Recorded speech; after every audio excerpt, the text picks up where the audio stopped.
نحمده ونصلي على رسوله الكريم أما بعد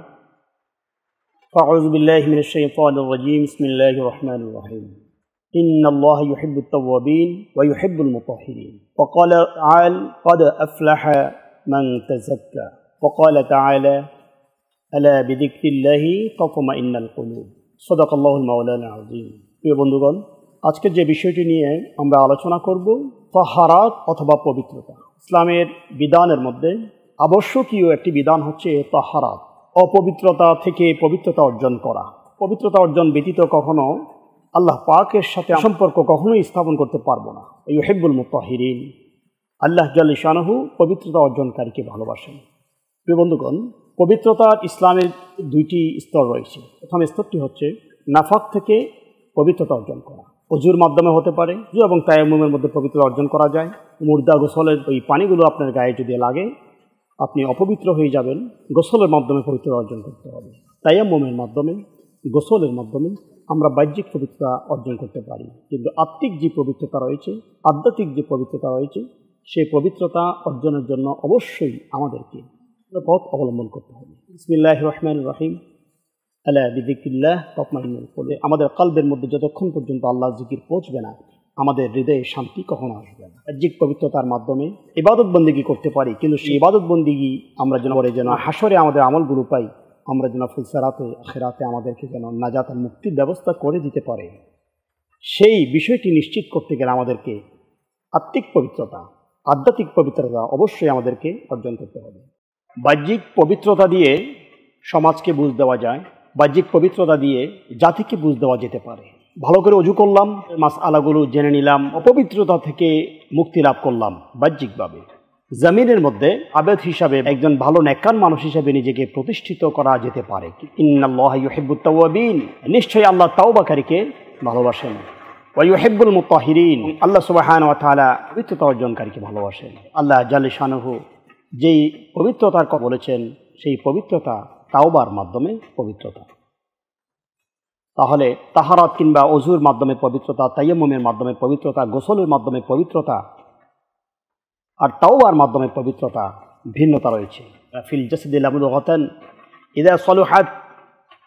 সালুহাল জাসাদু কুল্লুহু ওয়া ইযা ফাসাদাত ফাসাদাল জাসাদু কুল্লুহু আলা ওয়াহিয়াল কলব এটি আমার কথা নয় এই পবিত্রতার কথা স্বয়ং রাসূল সাল্লাল্লাহু আলাইহি ওয়াসাল্লাম বলেছেন আমার সাহাবারা এমন একটি মাংসের টুকরা মানব দেহের মধ্যে আছে যে মাংসের টুকরোটি ভালো হওয়ার কারণে পবিত্র হলে মানুষের পুরা বডিটাই পবিত্র হয় ভালো থাকে আর এই মাংসের টুকরাটি অপবিত্র থাকার কারণে খারাপ হলে পুরা বডিটাই অপবিত্র থাকে খারাপ হয়ে যায় আমি কি তোমাদেরকে সেই গোশতের টুকরার কথা বলবো সাহাবায়ে বললেন ইয়া রাসূলুল্লাহ কেন নয় অবশ্যই বলবেন রাহমাতে দু আলম নবী আল্লাহর হাবিব বললেন আলা ওয়াহিয়াল কলব সেটি হচ্ছে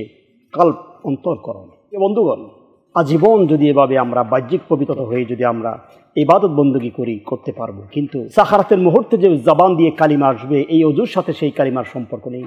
অন্তরকরণ যদি অশুদ্ধ হয় পুরো বডি যদি অশুদ্ধ হয়